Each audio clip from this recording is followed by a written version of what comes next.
इस वीडियो में हम लोग अपने विस्टास बुक के चैप्टर 4 को डील करने जा रहे हैं, जिस स्टोरी का नाम है the enemy, which is written by Pearl S Buck. ये हमारा लेक्चर नंबर 3 है और आज से हम लोग अपने बुक में लाइन बाय लाइन स्टोरी को एक्सप्लेन करेंगे। और इससे पहले हमने जो 2 लेक्चर किया उसमें हमने थीम, कैरेक्टर्स, समरी को डील किया। अब हम लोग लाइन बाय लाइन चलेंगे, तो आप लोग भी अपने बुक को ओपन कर लो और द एनिमी चैप्टर जो कि विस्टास बुक में है उसे निकालिए। द एनिमी, सबसे पहले हम लोग स्टोरी स्टार्ट करने से पहले हम लोग देखेंगे कि बिफोर यू रीड में क्या लिखा हुआ है, क्योंकि बिफोर यू रीड को समझना बहुत जरूरी है, उसी से पूरी स्टोरी को समझा जा सकता है। बिफोर यू रीड में क्या कह रहा है, देखिए, it is the time of world war. Actual में ये स्टोरी जो लिखा गया है ये किस ड्यूरेशन में लिखा गया? World war. अब आप बोलोगे मैम कौन सा world war? World war second. World war second, जिसको हम लोग द्वितीय विश्व युद्ध कहते हैं, तो सेकेंड वर्ल्ड वॉर का समय चल रहा था और उसी वक्त इस स्टोरी को लिखा गया है। An American prisoner of war is washed ashore in a dying state. क्या कह रहा है कि ये सेकेंड वर्ल्ड वॉर के दौरान, जैसा कि हम लोग जानते हैं कि जापान और अमेरिका एक दूसरे के दुश्मन थे, एक दूसरे के कट्टर विरोधी थे। यस, सेकेंड वर्ल्ड वॉर में दोनों एक दूसरे के अगेंस्ट थे।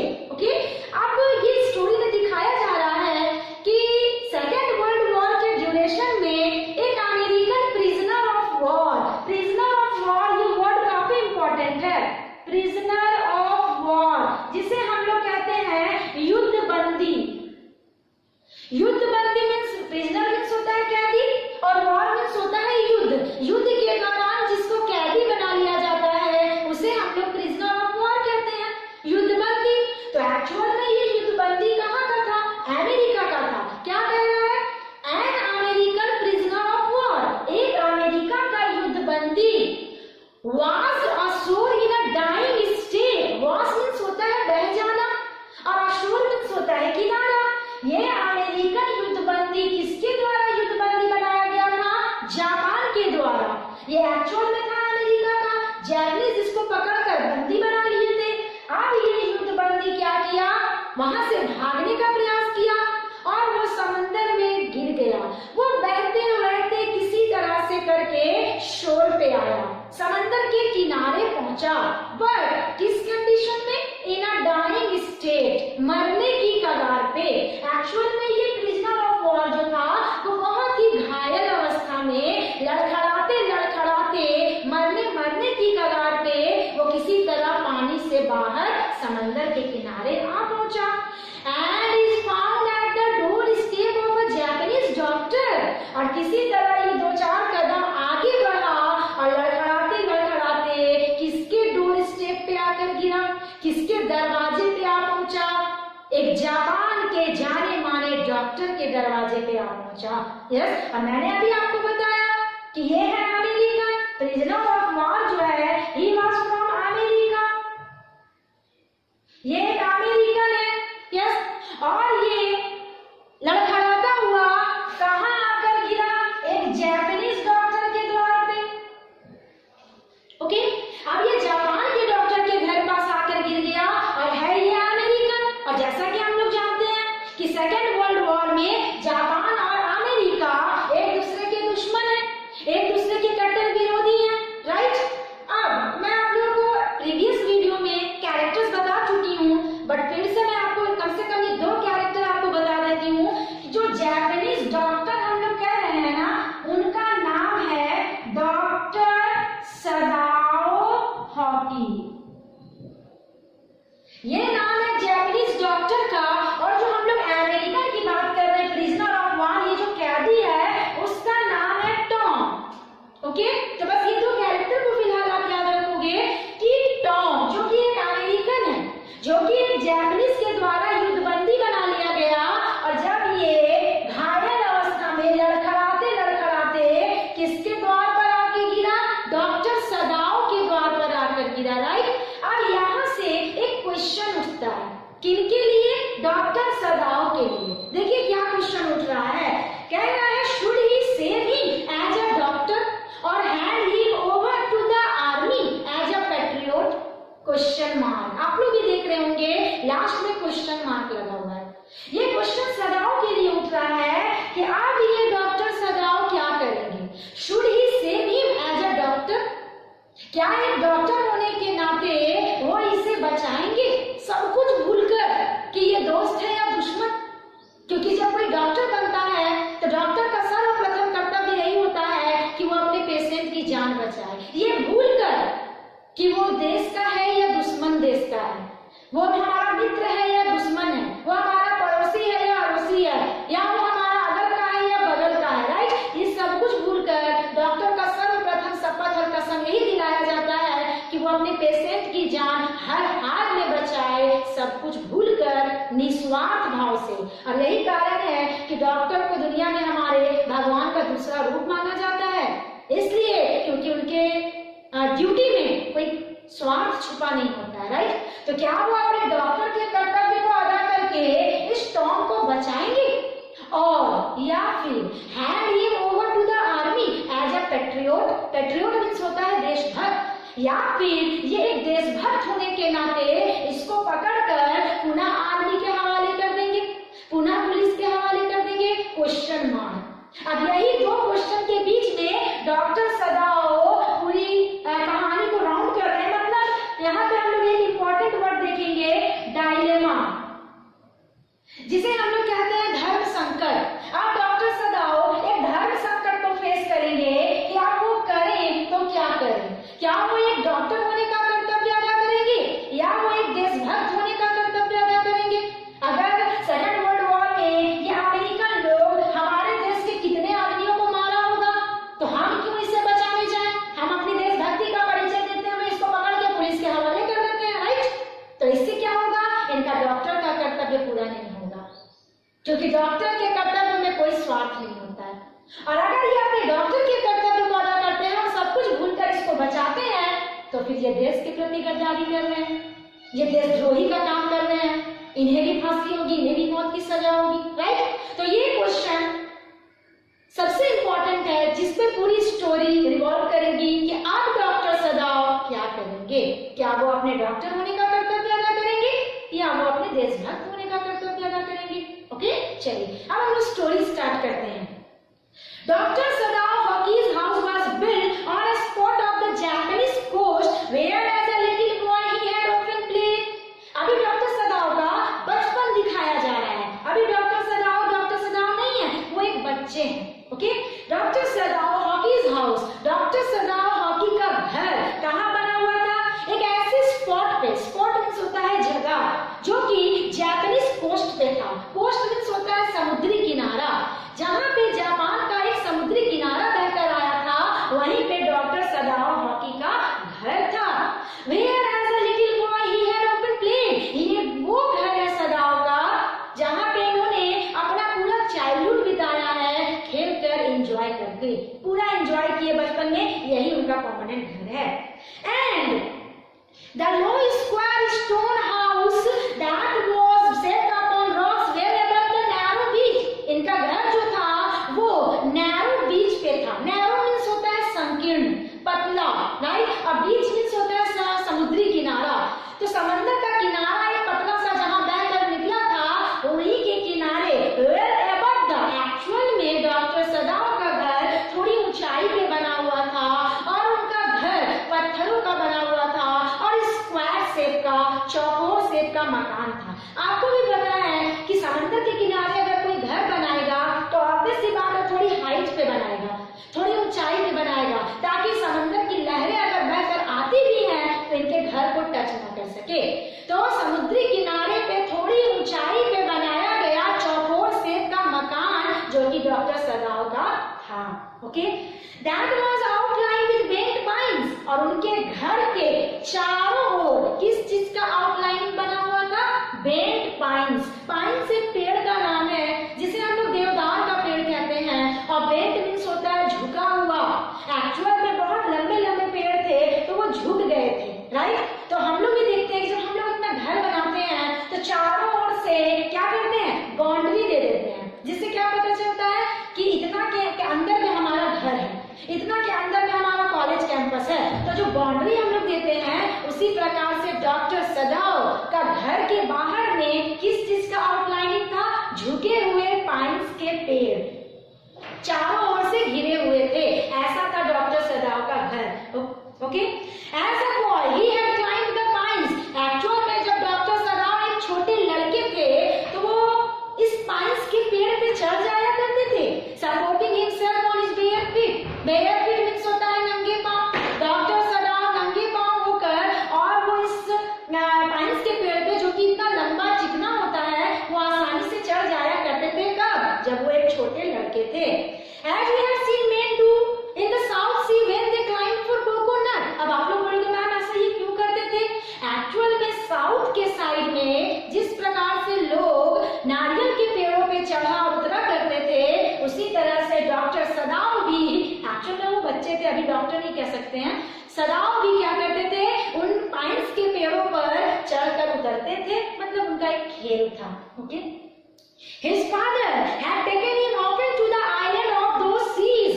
और जानते हो उनके घर के सामने अगर समंदर में देखोगे तो बहुत सारे आइलैंड्स भी नजर आते हैं। और सदाव के पिता सदाव को बचपन में क्या करते थे?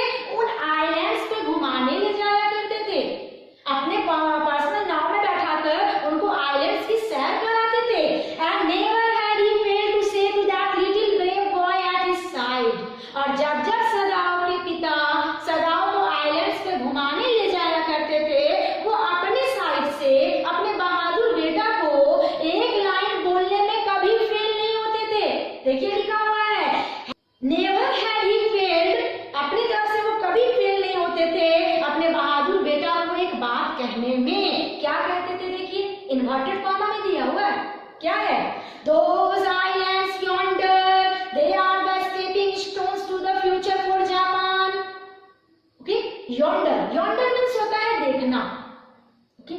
तो उसके पिता कहते हैं those island yonders, वो सारे आइलैंड्स देखो बेटा, they are the stepping stones to the future for Japan। ये हमारे जापान के भविष्य की सीढ़ियां हैं बेटा।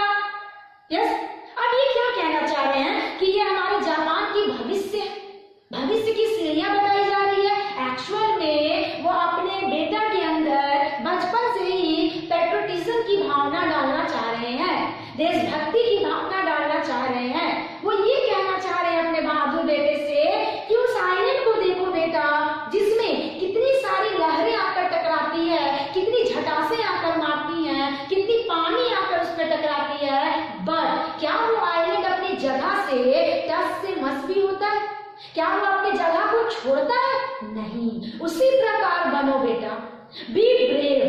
इतना बहादुर बनो कि कल को तुम्हें कोई कितना भी मारे, काटे, जतन दे, तड़प दे, मर जाना, लेकिन अपनी देशभक्ति से कभी पीछे मत हटना, अपनी राष्ट्रीयता को कभी मत छोड़ना, अपनी देशभक्ति को कभी मत छोड़ना।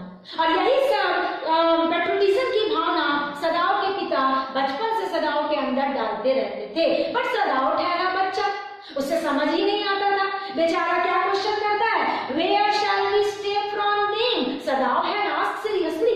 सदाव सीरियस होकर अपने डैडी से कहता है, डैडी अगर वो आइलैंड हमारे जापान की भविष्य की सीढ़ियां है डैडी, तो ये आगे हमें कहाँ ले जाएंगी?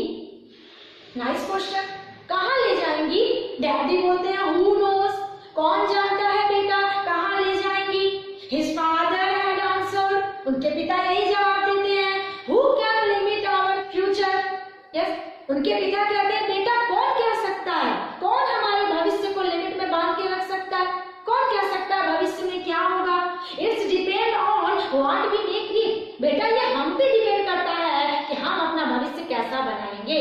अगर हम लोग बहादुर बनकर रहेंगे, ब्रेव बनकर रहेंगे, अपने देश के लिए मर मिटेंगे, अपनी मिट्टी से प्रेम करेंगे, तो हमारे जापान का भविष्य सिक्योर है। और अगर हम लोग जापान के भविष्य को सुरक्षित नहीं रख पाएंगे तो कोई भी दूसरे देश वाला हमारे ऊपर हावी हो सकता है। यस, तो इस तरह से पिता अपने बच्चे को समझाते थे। Okay, turn the page. Sadao had taken this into his mind as he did everything his father said. कह रहा है कि सदाव क्या करता था? अपने पिता की हर एक बात को अपने माइंड में रखता था और वही किया करता था जो उसके पिता उसे कहा करते थे। His father who had never joked और प्लेड विथ हिम। पता है सदाव के पिता आज तक कभी सदाव के साथ हंसी मजाक, खेल enjoyment नहीं किया करते थे। Okay, who spent infinite pain upon him who was his only son, उनको भी बुरा लगता था, वो भी अंदर ही अंदर infinite pain, बहुत ही ज्यादा दर्द महसूस करते थे कि मैं अपने बच्चे को खेलने नहीं देता हूँ, इंजॉय नहीं करवाता हूँ। यस, उनको भी बुरा लगता था, वो अंदर से तड़प उठते थे ये देखकर, because he was his only son, यही उनका इकलौता बेटा था और वो उसको लाड प्यार में बड़ा ना करके वो उसे मतलब थोड़ा बचपन से ही देशभक्ति की भावना डाल डाल करके उसको बड़ा करना चाहते थे। Okay, so Sadao knew that his education was his father's chief concern। सदाओ भी बेहतर जानता था कि मेरे पिता के लाइफ में अगर सबसे महत्वपूर्ण चीज कुछ है, अगर वो सबसे ज्यादा कंसर्न रहते हैं किसी चीज में, तो वो है मेरा एजुकेशन। सदाओ के पढ़ाई से बढ़कर उनके पिता कुछ नहीं मानते थे, वो ऑलवेज उसके लिए कंसर्न रहते थे। And for this reason he had been sent at 22 to America to learn all that could be learned of surgery and medicine। और यही पढ़ाई का इंपॉर्टेंस दिखाते हुए सदाओ के पिता ने 22 साल की उम्र में सदाओ को कहाँ भेज दिए? अमेरिका। क्या करने के लिए? पढ़ने के लिए। किस चीज के बारे में? About the surgery and medicine. Surgery means surgeon, operation, चीरफाड़, मेडिसिन मीन्स दवाइयों का नॉलेज, मतलब कुल मिलाकर एक ग्रेट डॉक्टर बनने के लिए सदाओ को कहाँ तक भेज दिया गया? अमेरिका भेज दिया गया उसे पढ़ने के लिए। कितने उम्र में? 22 साल की उम्र में। Okay, he had come back at 30 और सदाओ वहां से अपनी पढ़ाई करके कब रिटर्न हुए? 30 साल की उम्र, मतलब 22 में गए, 30 में लौटे। Now, before his father died, he had seen Sadao become famous, not only as a surgeon, but a scientist. Yes, क्या कह रहे हैं कि सदाओ के पिता मरने से पहले सदाओ को बहुत फेमस पाए, और सदाओ के पिता की यही अंतिम इच्छा भी थी कि मेरा बेटा अपने लाइफ में बहुत सक्सेस करे, और मरने से पहले उन्होंने सदाओ को फेमस होता हुआ देखा। किस रूप में? Not only as a surgeon but as a scientist. सिर्फ सर्जन के रूप में नहीं, बल्कि एक साइंटिस्ट के रूप में। डॉक्टर सदाओ सिर्फ एक सर्जन ही नहीं बने, सर्जन तो वो बहुत अच्छे बने ही, ऑपरेशन का तो उनको ग्रेट नॉलेज था ही, लेकिन साथ ही साथ उन्हें साइंटिस्ट की भी उपाधि दी गई, वो एक बहुत फेमस साइंटिस्ट भी बने।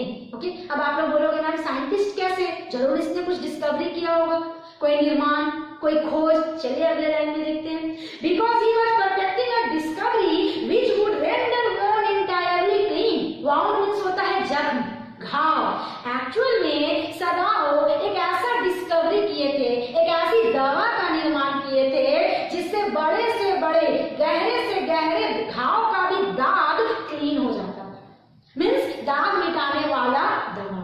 अब ऑब्वियस सी बात है, दवा का निर्माण करना मामूली बात नहीं होता है, तो ये एक ऐसे दवा का निर्माण किए जिससे बड़े से बड़े घाव का भी दाग क्लीन किया जा सकता है, और यही कारण है कि इनको सर्जन के साथ साथ साइंटिस्ट की भी उपाधि दी गई। तो यहाँ से एक दो इंपॉर्टेंट क्वेश्चन है। पहला क्वेश्चन पूछ सकता है, who was doctor Sadao and where was his house? Doctor Sadao कौन थे, उनका घर कहाँ था? तो doctor Sadao was a famous surgeon and scientist, ये तो आप जान ही गए। और उनका घर कहाँ था? तो his house was situated well above the narrow beach। Okay, आगे देखिए। But he had not been sent abroad with the troop। Troop means होता है सेनाओं की trip. Abroad means out of country। अपने देश से बाहर जब हमारे देश की सेना युद्ध में जाती थी, आज तक कभी डॉक्टर सदाओ को उन लोग के साथ नहीं भेजा गया। आप लोग को जहां तक पता होगा कि डॉक्टर सदाओ जो कि बहुत ही जाने माने डॉक्टर थे, और हमें ये पता है कि जब भी कहीं युद्ध के लिए हमारी सेना जाती है तो उसके साथ हमारे पर्सनल डॉक्टर्स भी जाते हैं, कि अगर हमारी सेना वहां घायल होती है या कोई प्रॉब्लम होती है तो हमारे अपने डॉक्टर हमारी सेना का इलाज करेंगे। तो क्या डॉक्टर सदाओ इतने अच्छे डॉक्टर नहीं थे? वो तो इतने अच्छे डॉक्टर थे, बट आज तक कभी उनको सेनाओं के साथ बाहर नहीं भेजा गया। क्यों? देखिए, he knew that there was some slight danger that the old general might need an operation, and for the condition for which he was now being treated medically, and for this possibility। सबसे पहले ये देखिए कि सदाओ भी बेहतर जानता था कि हमारे जो ओल्ड जनरल हैं, मैं आप लोग को बताई थी प्रीवियस लेक्चर में कि जनरल जो है उनका नाम है जनरल ताकीमा, जो कि पूरे जापान यस। तो हमारे जो head of the air general Takima है वो थोड़े स्लाइट डेंजर, वो थोड़े खतरे से गुजर रहे हैं, उनकी सिचुएशन खराब है, वो काफी बूढ़े भी हैं और बहुत ज्यादा बीमार रहते हैं और उनका पूरा ट्रीटमेंट कौन चला रहा है? डॉक्टर सदाओ। और सदाओ भी जानता था कि हमारे जनरल ताकीमा थोड़े डेंजर सिचुएशन से गुजर रहे हैं एंड इन्हें कभी भी ऑपरेशन की संभावना पड़ सकती है, ऑपरेशन की जरूरत कभी भी आ सकती है, कभी भी इनको ऑपरेशन करना पड़ सकता है। And for this possibility, Sadao was being kept in Japan. और जो जनरल ताकीमा थे वो अपनी ऑपरेशन के लिए ऑल इन ऑल किस पे डिपेंडेंट है? डॉक्टर सदाओ पे। और यही कारण है कि ऑपरेशन की पॉसिबिलिटी कब आ जाए कोई नहीं कह सकता, इसीलिए डॉक्टर सदाओ को हमेशा के लिए जापान में ही रखा गया, उन्हें कभी आउट ऑफ कंट्री नहीं भेजा गया। क्यों? सिर्फ और सिर्फ जनरल ताकीमा के लिए, क्योंकि जनरल ताकीमा की ऑपरेशन कभी भी आ सकती थी। ओके स्टूडेंट्स, तो हम लोग यहाँ पे डॉक्टर सदाओ के पास्ट की बात की है। डॉक्टर सदाओ का घर कहाँ था, डॉक्टर सदाओ अपने एजुकेशन के लिए कहाँ गए, कितनी एज में गए, कितनी एज में रिटर्न हुए, किस किस रूप में रिटर्न हुए, क्या क्या बनकर लौटे, यस, सदाओ के पिता सदाओ को लेके कितना कंसर्न रहते थे और आज तक सदाओ को कभी अपने देश से बाहर क्यों नहीं भेजा गया। तो ये सब पास्ट की बातें थी, राइट। तो अगले पैराग्राफ से पेज नंबर 25 में जो नेक्स्ट पैराग्राफ है वो हम लोग नेक्स्ट वीडियो में देखेंगे। ओके, तब तक के लिए